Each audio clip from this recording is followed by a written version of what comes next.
You are now listening to Cryptid Cocktail Party. Creatures, let's meet for a drink. It's a treat. Join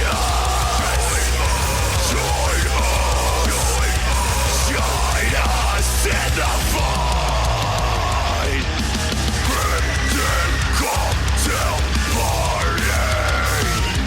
Cryptid Cocktail Party. Hey everybody, welcome back to another episode of Cryptid Cocktail Party Show where we have a few drinks, share a few laughs, take a dive into the unknown. I'm your host, Dave, joined as always by my wonderful co-host, Sarge. How's it going, Sarge? Woo! Okay. Feeling good today. All right. And we're also joined today by comedian Rob Crean. How's it going, man? Great. Thanks so much for having me. Thanks for being here. Rob, real quick before we dive in, are you like a cryptids guy, paranormal guy? Is this something that you've ever delved into? Absolutely. Yeah, I love this stuff. I'm from cryptid country myself. I'm from the Bridgewater Triangle. And I've never really had any experience with cryptids, but I love the idea, and I hope to someday have cryptid experiences. That's our goal, but And just before any litigation happens, I want to say Bridgewater Triangle, that is the intellectual property of everyone's favorite cryptozoologist, Lauren Coleman. So we can't, got to make sure that we put the credit where credit is due. I sent you guys Sean Donovan's Yes. benefit thing, right? It's Yes. so oh, God, good. that was so funny. So fucking good. So funny. Yeah. I wish I You're was a living, monster. I was living in New Hampshire when that happened. I just wish I went to that. It would have been so fucking funny. That museum is great, by the way. Is it? Is it? I mean, I like it, I guess. Maybe great is the wrong term. I love that he has like pictures of celebrities, and it's so funny because it's like the Bigfoot Museum. Like a New York deli? But like all the pictures are blurry. Like, just like every picture of Bigfoot. Just like some people believe this is Wyatt Cenac, but it's hard to tell. Oh man. Well, yeah, I just had to make sure we credited him before he fucking because I know I'm not even kidding. I've literally Sarge gotten had an the email problem from him before. Did he actually contact you guys? Yeah, like it sounded like it was coming from someone else, but I can't imagine that there were that many people in that community. I don't think so. And he wasn't mad that we made fun of him. He was just mad that we didn't credit him with some of the source material we used in the show notes. Like we said it was his, but he wanted the link in the show notes. Yeah. I was like, all right. All right, guys. Well, today I think I have a pretty good episode for you today. It's different. It's a little bit weirder than what we normally do. It's still a cryptid, but in a sense that it may not be. How could it be weirder than what we normally do? We talked about robot flowers. All right. Also, like, isn't the whole point of a cryptid is that it may not be a cryptid? Like that's the point. Like, yeah, I guess technically a cryptid is just an animal that hasn't been confirmed by science, but this goes beyond that. Okay. You'll figure it out. Anyway, so this week, gentlemen, we are going to be heading to the birthplace of every nightmare you've ever had, the Appalachian region, a place we have come to know, very familiar with. And as we know... You have different nightmares than me. My nightmares are exclusively I'm on the train and I'm late for work. That's the only nightmare I have. I mean, I've had many nightmares on the T too, but it wasn't actually a nightmare. It was just a really rough Tuesday. Yeah. Just your Every average. nightmare I have is I'm just looking at my phone being like, I'm going to be late. And then like looking at it a few minutes later and being like, maybe if I run, I can make it. And also I should, it's Appalachian. Oh, whatever, man. You can't even pronounce your own last name. You're going to tell me how to pronounce Appalachian? Come on. What the fuck is dated this? a woman from Appalachia, and she said, if you don't say Appalachia, he'll throw an Appalachia. Well, okay. I don't know her, so I think I'm safe. I was having a debate with someone about this, and I looked it up. Mm-hmm. And apparently Appalachian is the correct pronunciation, like all the way through. Mm-hmm. But it's just a regional thing up here that we call them the Appalachian. All right, so as we know, the Appalachian region of the good old US of A is home to more weird shit than anywhere else in the country. You got the Mothman, the Flatwoods Monster, the Grafton Monster, Sheep Squatch. There are more cryptids in the Appalachian region than there are divorced dads at any given Steely Dan concert. And like, so there's quite a few. But one of those creatures over the past few years has become increasingly popular on the paranormal side of like TikTok and Reddit. And that is the not deer. Are either of you familiar with the not deer? No, this sounds like there's that.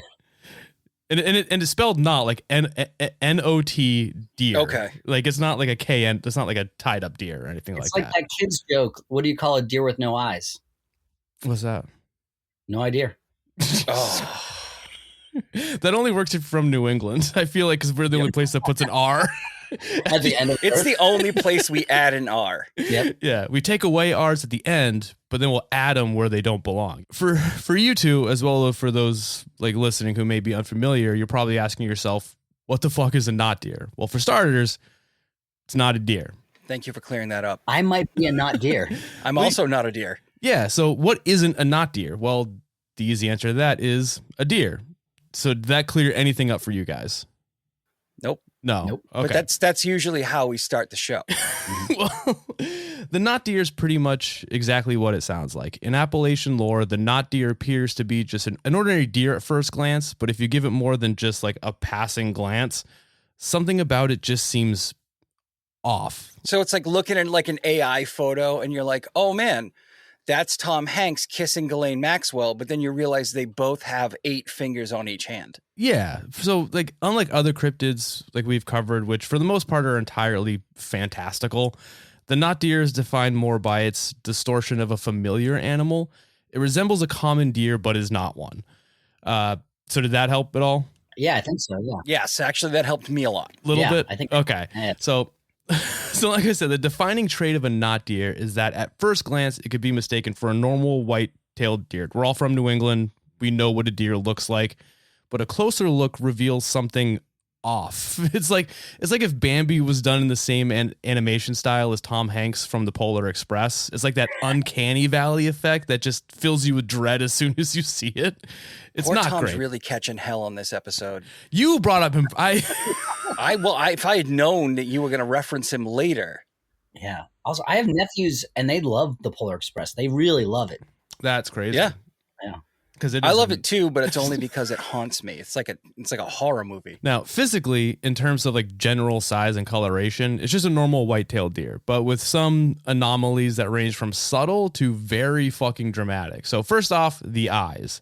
Now, unlike real deer, which have those large, adorable eyelashed eyes set on the side of their head, a not deer is often described as having forward-facing eyes like a predator. So not great.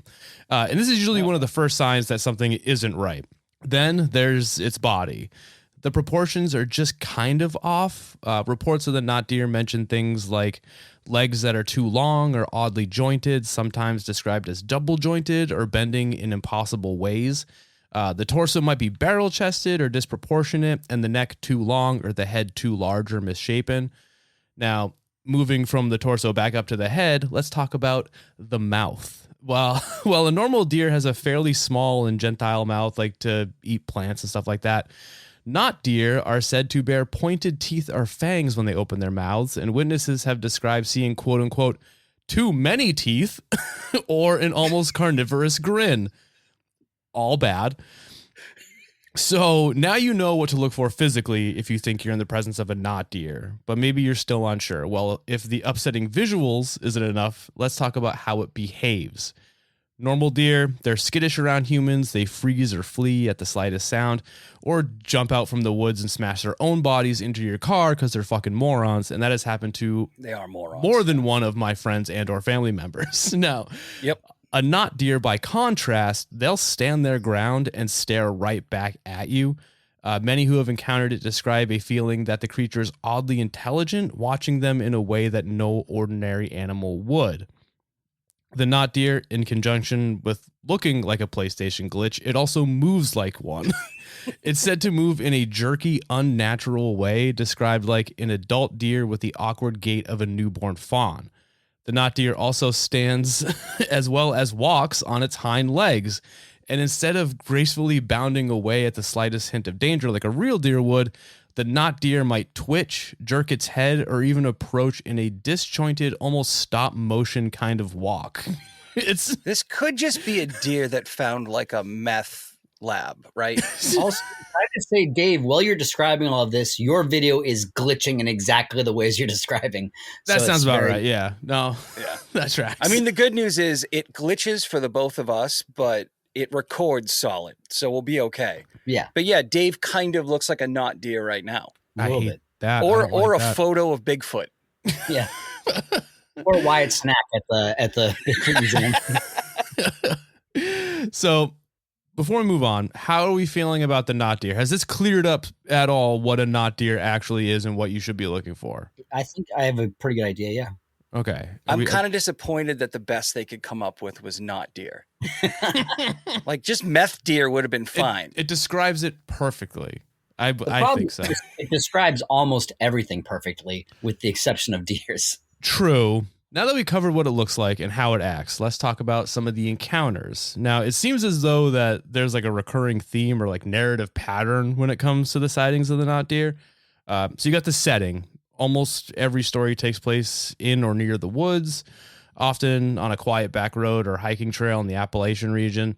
It's usually dusk or night. Appalachian, Fuck please. you, all right? It's usually it's usually dusk or night, or at least a time when visibility is like poor, foggy, like that kind of stuff. Now, the witness is typically alone or with one other person, invoking the liminal feelings of isolation. Common locales include stretches of like the Blue Ridge Parkway, secluded hollows in the mountains, or rural country roads where deer are normally plentiful. And then you have like the initial sighting. The person notices that what they think is a deer by the side of the road or among the trees, and at first nothing seems amiss. They might slow down their car to avoid hitting it or quietly observe it from a distance while hiking, like we all would when we see a deer out in nature. Right. The creature is often stationary or moving slowly at this point. And then the next is usually like the uneasy feeling. As the observer watches a little longer, an inexplicable sense of dread or quote unquote wrongness sets in. Many report that before they consciously see anything wrong, they felt something was off. And this gut feeling is pretty much the hallmark of a not deer encounter. It's kind of like a prey instinct kicking in for the human, which is something we don't feel very often. So it's not a great feeling. And then there's like the revelation. The witness then notices a specific detail that shatters the illusion that this is now no longer a deer. Perhaps the headlights catch the animal's face and the eye shine back in a predator forward gaze instead of like the normal side reflection of a deer, or the creature steps into a beam of light and its proportions are off. Maybe it bends a leg in an impossible way as it moves, or it turns its head too far around. And in some stories, the witness notes the animal is on two legs, or that it has no tail when it should, or an oddly twisted neck. And this is it's not a deer moment kicking in. And then there's the aftermath. Typically at that moment of realization, the witness is overcome with fear. And in many tales, the person slowly backs away or drives off while the not deer stares intensely at them. Sometimes the creature will then move towards the witness, prompting a panicked escape. In a few more dramatic accounts, the not deer gives chase, like for example, chasing a car for a short distance or running after a hunter who disturbed it. But more often than not, it simply disappears into the dark woods after staring you down, almost as if it's like acknowledging that it's been found out. And witnesses often describe being deeply shaken, convinced they saw something unnatural, which they undoubtedly did, because that's all horrendous and I hate it. So, it's a ballsy move for a deer to chase a car. Yeah, it's not great. No. That's the last thing I'd want. Imagine chasing a guy who has a gun, like going after the hunter. Yeah. That's nuts. But the hunter has that feeling of being prey in that moment. Yeah. Like, that's fucking wild. Imagine being so scared that you have a loaded weapon and you're running away from a fucking deer. Dude, imagine being at York's Wild Animal Kingdom. and you're in the deer enclosure part, and one of the deer's just fucking like, Just all like walking at you like a new metal guitarist, all fucking herky jerky. Like, I don't need that. I'm fucking set, dude. All right, I know that we cut shit out all the time, but I have to tell you guys the funniest thing about York's Wild Kingdom.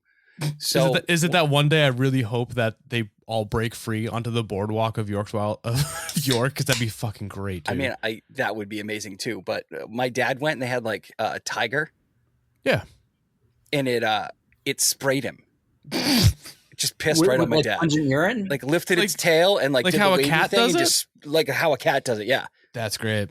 And all he did was give my dad a free T-shirt. Didn't refund the ticket, just gave him a free T-shirt. Dude, I can't imagine. Dude, I've been in houses where cats have sprayed, and it's it not smells great. so bad. And this has been family lore since I was a baby. Like my mother brings this up whenever she can. This is in Maine? Yeah. Yeah, I think so. Yeah. Yeah, it's York, Maine. I've never been there. Oh, it's fine. York Beach. Oh, it's great.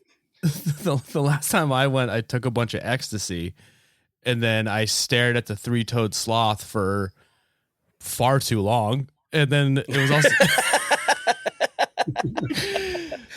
the sloth breaks out some glow sticks. It was like 110 degrees outside, which is like the worst conditions you could ever take any sort of ecstasy in, and I thought I was gonna die, and then they had the water slide thing, so I went on that, and I was right as rain. After that, yeah, I've spent a lot of time in Maine, but I've never been to that. I mean, I live a mile from a zoo that I also never been to.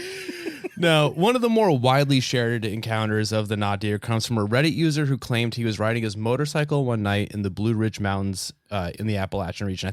I forget where it was. I think it was like West Virginia or North Carolina. Who cares? They're all the same state to me. I know. I've spent time in the Blue Ridge area in Eastern Tennessee at like Western Virginia. Okay. My friend of the comedy club down there called the Blue Ridge Comedy Club in Tennessee, right across the street from Bristol, Virginia, which is a great comedy club. So it could be there. Could be there. It's all those places probably. Now, when he encountered, so he was riding his motorcycle one night in the Blue Ridge Mountains when he encountered what he called a quote unquote almost deer blocking the road. As he described it, quote, "It was like a deer We've got a that new species." Calm down, Sarge. I like the idea of there being like in the cryptid community, some people that like are really for the term not deer, and others that are like, no, almost deer. They're almost deer. No, man, they're not. The infighting that happens. I want it to be as much of a fight as like UFO and AEP, like, you know. Oh yeah, right. Now, as he described it, quote, "It was like a deer that someone who had never seen a deer drew after someone else described it to them." I saw the eyes before my headlights showed it fully. It was big, easily the biggest deer I've ever seen. The head was almost bovine in shape, but fixed to a deer's frame. The legs seemed too long, the body extremely barrel-chested," end quote. Now, the creature did not budge even after flashing his high beams or revving his engine, but determined to get this quote-unquote deer out of the way, the dude got off his bike and started shouting at it to scare it off. Instead, what happened was, quote, "As soon as I crossed to the other lane, it rose up on its hind legs. It took two jerky, unnatural steps toward the center lane on two legs, froze again, stared directly at me, then hopped on two legs several times until it disappeared into the darkness," end quote. What the fuck? Yeah, not great. It's all bad. And there are hundreds of other accounts just like this across the internet, mostly on social media sites like Reddit, TikTok, Tumblr, those sorts of places. Some are worse, like the woman in North Carolina who almost hit a deer on a foggy road, only to realize that the animal had, quote unquote, too many eyes and was, quote unquote, heavily foaming at the mouth, which is, again, not great. I hate it. Yeah, I mean, anytime you encounter an animal that's foaming at the mouth, you're in trouble. But when they have extra eyes, it's extra bad. Yeah, see, I was thinking of it the other way. It's like, oh man, coming across an animal with extra eyes is crazy. But also it has rabies. Oh, come on, man. That's it. Yeah. I'm leaving. It's one or the other. You can't have both. All right. I can deal with an animal with an extra eye. We've seen The Simpsons. There's that gold, like, Yeah. I'm fine with the fish. Give it extra eyes. I loved that fish. Yeah. I feel like the foaming mouth is the real terrifying part. But that's just me. I'm a sucker for animals with deformities. I don't know why. Yeah. I used to have a 3-legged cat. All about it. So a multi-eyed deer, I'm fine with that too. I'd hate to see what's in Dave's basement. It's mostly cases of Narragansett and my laundry. And 3 headless cats. Why headless? Why are they gotta be headless? You were just talking about deformed animals. Yeah, that's not deformed. That's dead. That's a serial killer. Oh, okay. Well, I mean, All right. if it's still moving around, that's what's really disturbing. Like, if it has So no it's head and almost just walking deformed. around. That's bad. Yeah, it's like that chicken. They cut the head off and it still like lived for like whatever. Yeah. He fed it with like an eyedropper, which is super fucked Oh. up. Just kill that poor animal. Jesus Christ. Yeah. All right, gentlemen, fellas, my inspirations.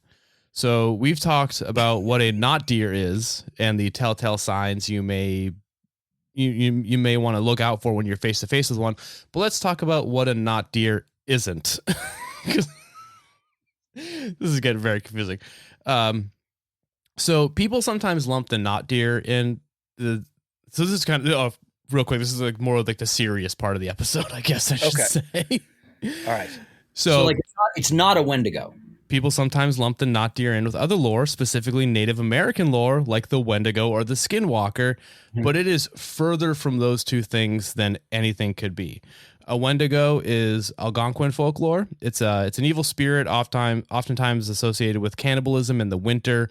In pop culture, it's sometimes depicted with a deer skull head or antlers, which is why some people try to lump the two together. But traditionally, like descriptions of the Wendigo make it out to look more like a zombie from The Walking Dead rather than what we would see the Wendigo as.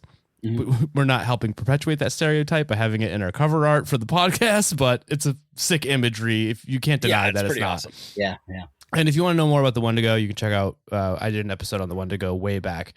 And the Skinwalker is from Navajo traditions, and this is a real dumbed down version of what they are. It's a witch that can shapeshift into animal forms, like a deer. The not deer legend, while superficially similar in that it's a creature that looks like a warped deer, does not carry the cultural context or taboos of those other legends. In fact, native writers and folklorists caution that equating the not deer with figures like the Skinwalker or the Wendigo shows a lack of respect and understanding of those cultures, which I 100% agree with. Yeah. The not deer is a separate, distinct phenomenon, and it doesn't come with like the spiritual baggage of a Skinwalker or the moral cautionary role of a Wendigo. So, if it's not a Native American legend, as some seem to think it is, where does this legend originate? Any guesses? Do you guys have any idea where the not deer came from?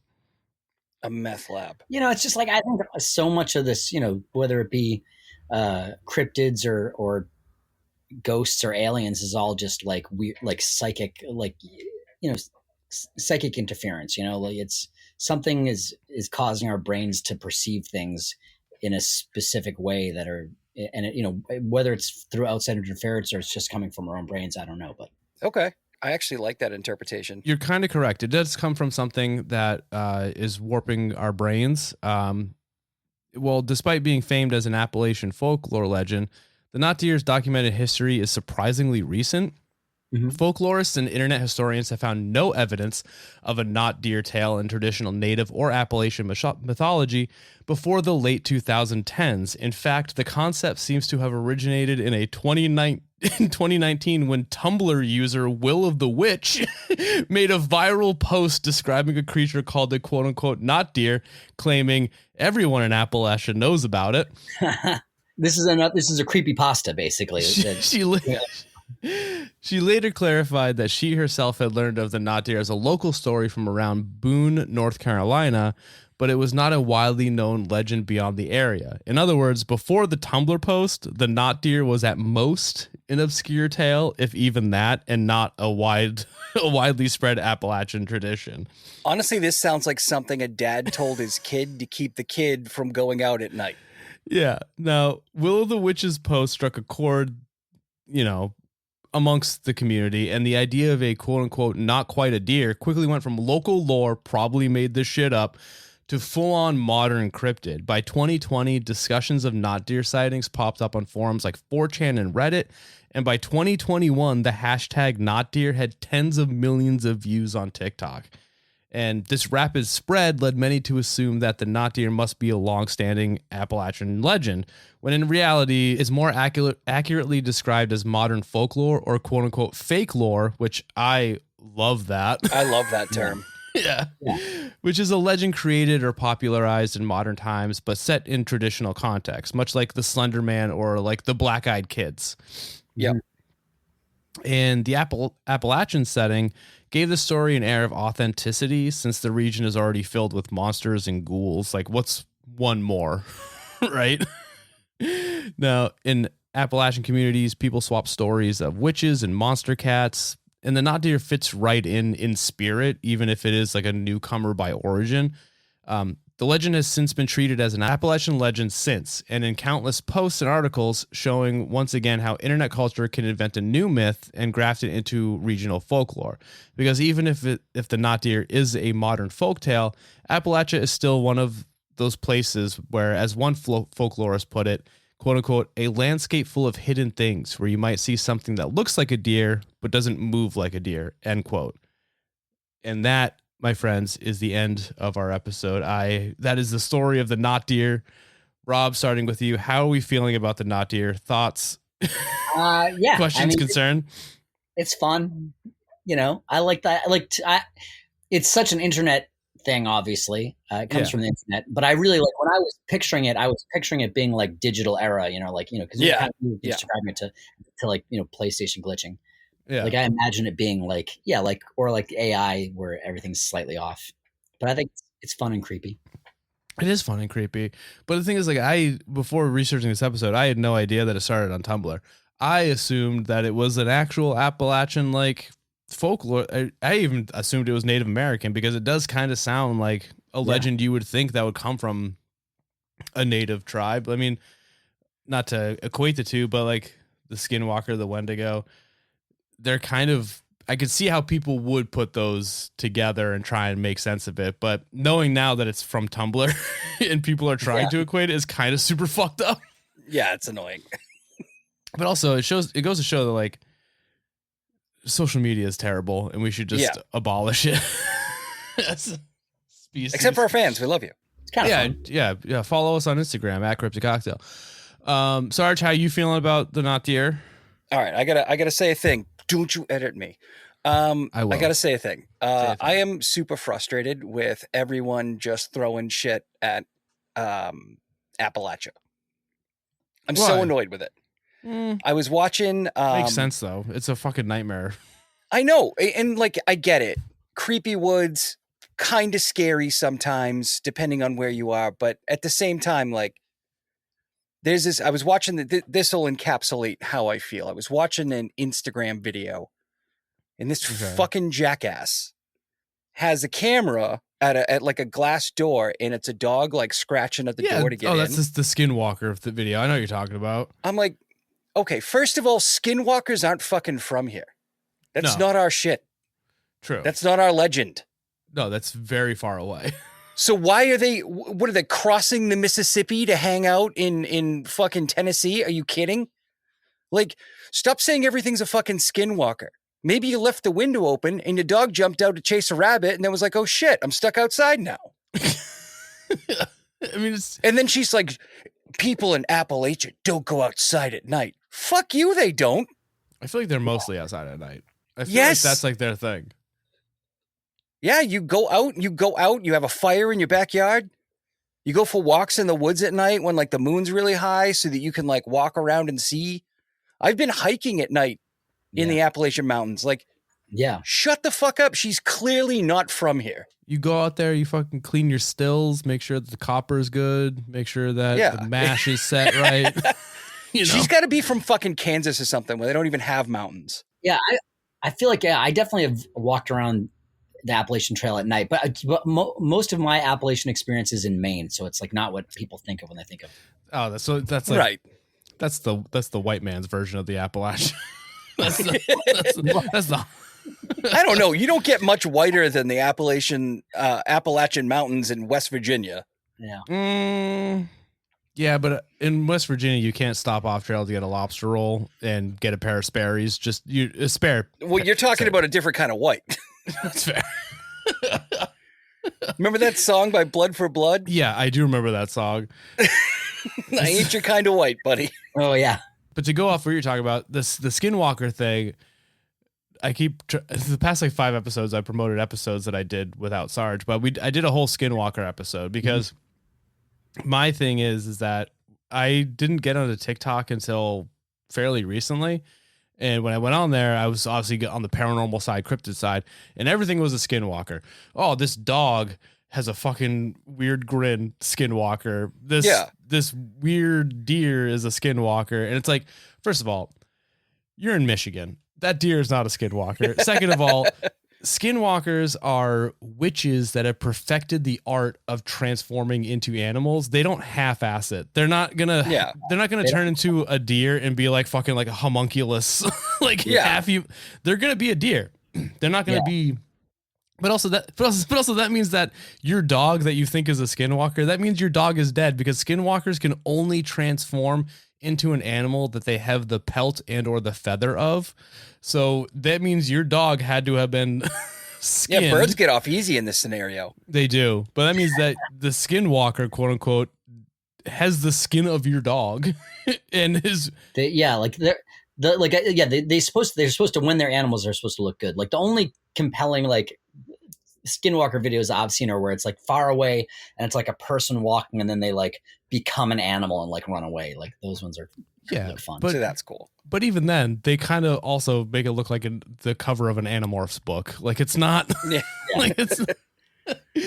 No, I agree. I get really frustrated when people like steal shit from Native American lore and turn it into some like hokey bullshit, and you're just like anytime they tell a ghost story, it's like, oh, it's a house built on a Native American burial ground. It's like, why does it have to be that? Why can't it just be a regular fucking cemetery? Well, that's one of the things that we do on our show, is that whenever we cover Native American folklore or a cryptid or something like that, you've heard me do it at the beginning of all those episodes. I go, this is not a cryptid. This is a very real thing that's deep seated in their culture, and you should stop calling it that. And then we spend less time talking about the actual entity and more time talking about how everyone is fucking wrong about it. Yeah. I think that it's just that ancient stuff is creepy. Like it's just when something's ancient, it's creepy. So like I think that that's why people tend to take from from pre-European indigenous traditions, because it's just from a time that we can't really fully understand. But I feel the same way about like I love any horror movie that's about like the Catholic Church, because the Catholic Church is creepy for inherently creepy. Really You're concrete reasons. It's creepy too, but it's like one of the main reasons just that it's old. It's really old, and that makes it creepy. You know? Yeah, I just think it gets so disrespectful, because it's like, well, yeah, your house was built on a Native American burial ground because you fucking stole the land. Yeah. I'm pretty sure all of our houses are built on Native American burial grounds. I don't think there's one that isn't. I feel like the only story that hasn't been completely tainted is the story of the Puckwudgies, and I'm fine with that. I love those little guys. I hope they don't change. Never change, Puckwudgies. Never change. I feel like this is just this topic is something that I think is just we're going to see more and more of this type of thing where it's like digital error in real life. I think is just because that's just so much of what we're seeing on the internet now, and it's creepy on the internet. But I'm like, when you imagine like seeing like an AI image in real life, and it just those ways that it's slightly off, it's so creepy. And then you also like you think about like the concept of a tulpa.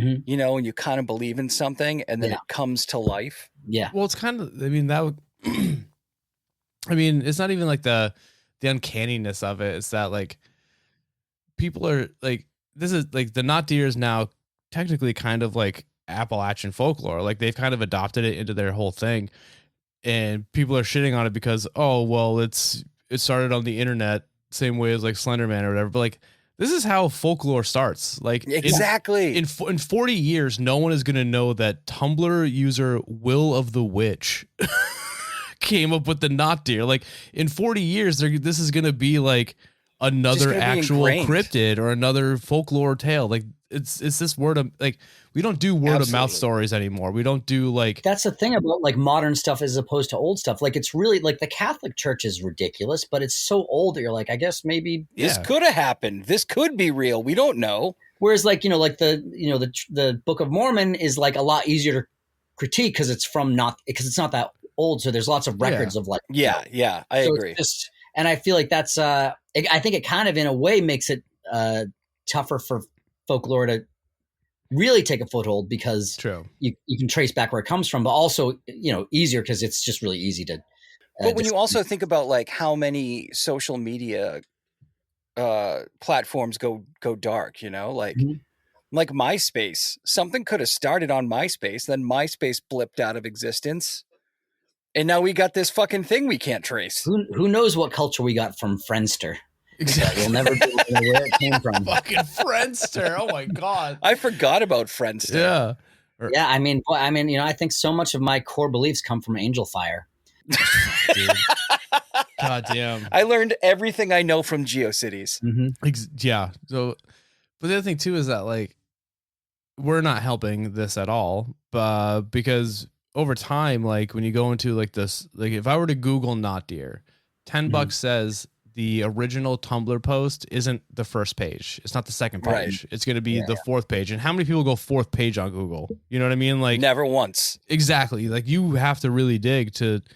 I have to really be. So I just saw Kevin McDonald do a one-man show sort of thing, or not a one-man show, but he did a rock opera, and he talked about this story about when him and Dave Foley were on the Joan Rivers show when he was in The Kids in the Hall, and they got really drunk, just really drunk on the show, and I was like trying to find a clip of that, and I went 4 pages deep and could not find it. But it has to be something that I can't find, you know, from if you go that deep. But that's what I'm saying is like people are going to try and look up the origins of the not deer, and the thing is like the first few pages are going to be like cryptid pages or pages like our podcast where we didn't talk about it until we were 20 minutes in that it was fake. You know what I mean? And also a search algorithm isn't going to listen to the show and tell you what we're talking about. They're going to see not deer. It's just like over time, even if we can trace the origins as we can with really anything, because if you give it enough time over the years, like the internet's flooded with so much information. A lot of people think this is real. It happened with Slender Man. I mean, we all know it started as a Photoshop Friday, but those two girls believed it was real, and then she fucking murdered that one chick or tried to. You know what I mean? Like, did you watch that documentary about that? I did. Good. That was a good documentary. It was intense. But what I'm saying is that like over time, like if the internet's still going to exist, but it's going to be harder and harder to find the original source material for what people are talking about. Right. So a digital age folklore story. Now we think it's fucking goofy as shit, but it's kind of fun. But people are actually holding on to this, and they do believe that not deer are real. There are people. I mean, yeah, maybe some of the Reddit posts and TikToks are just people chasing clout, but there are some people that post that think that they actually saw a not deer, and over time, it's gonna get all muddled and messy. And then even if people find the original Tumblr post, they're gonna think like, oh, this is just another post that was made about the not deer. Yeah. Well, and like also like to play devil's advocate too, like that was the first time that it was written down in some place we can trace. But like you said that the person who originally posted that said, even though they kind of exaggerated that it was popular around there in Appalachia, but it was more localized than that. Yeah. But also, like you said, that they were contacted afterwards and they were like, oh, it's mainly local, but people did talk about it. So like maybe that it was a local thing. I mean, or that person could be making it up. We don't really know. Or maybe we've willed it into existence. Like a tulpa. Yeah. I feel like Sarge really wants to do an episode on tulpas, so I think we might have to do that at some point. That would be, oh my God. I would have so much fun with that. Freddy Krueger, tulpa. Yeah. Tulpa. Yep. Yeah. Yeah, especially in New Nightmare. Oh, that was so good. Yeah. Exactly. That was so good. That one's great. Rob, before we sign off, this has been a great episode. Thank you so much for coming on. I really appreciate it. Thanks for having me. I really appreciate it. Is there anything you want to plug? Anything you want to... This episode's coming out tomorrow, so if you have anything happening between tomorrow and the infinity... Yeah, I mean, I have albums that you can listen to on the internet. So I have a couple albums. Sadly, Sackerton is the one that I like the most. You need to listen to that wherever you listen to audio on the internet. You know, most people tend to listen to it on Spotify. I don't know why. Every week I get a notification from Apple Music, and that between 0 and 4 people have listened to my album that month, or that week or whatever. So I don't know why people don't seem to listen to it any place except for Spotify. But you can listen to it wherever you listen to audio stuff. And it's, hell yeah. And if they want to find you on social media, where can they find you? I'm gonna put links to all this in the episode description, but better for them to hear it from the horse's mouth. I'm just at Rob Crean everywhere. Last name is Crean, Crean. It's a weird name. It sounds like so many words and is none of them. All right, and Sarge, you got anything? What's up? I'm on the internet, and you can find Sarge the Destroyer. That's what I use on everything. So that's how you find me. And if you find me on X first, I'm probably just going to block you. I got a coloring book, Sarge's supernormal.com. It's a coloring and activity book to help you take out your frustrations on the goddamn hellscape that we currently live in. And I starting to think that maybe I created a Telpa. You might have willed this into existence. I think. Yeah, I might have done that. Might be my fault. So maybe just buy a bunch of them and then burn them to release the spell. Yeah, or pretty soon you might just need them for fuel to heat your house. Might have to start eating the paper. Yeah, that'll feed the tapeworms. Excellent. Right. So Odiotin day. Hey, couple things. First off, we were featured in 2 magazines recently, Scars Zine and also Parahouse Magazine. Both you can order online. Just go to Parahouse Magazine, Google it. I don't know the exact website, but I think they sold out of the print edition, but you can still get the digital version. The digital version. Copy. Luckily, Scars Zine, that's print on demand. You just order that and it ships to your house, so that's pretty cool. But how badass is it that we were in a sold out magazine? That's pretty awesome. I love that. You can also, if you want to follow us, you can follow us on Instagram at Cryptic Cocktail. Follow us on TikTok, Cryptic Cocktail Party. We also have what's it called? Oh, Patreon. We have a Patreon. Yep. $3 a month. That's just general support for the show. Or for $7 a month, you can see unedited video episodes. This episode's almost an hour. It'll probably be way shorter than that, audio wise.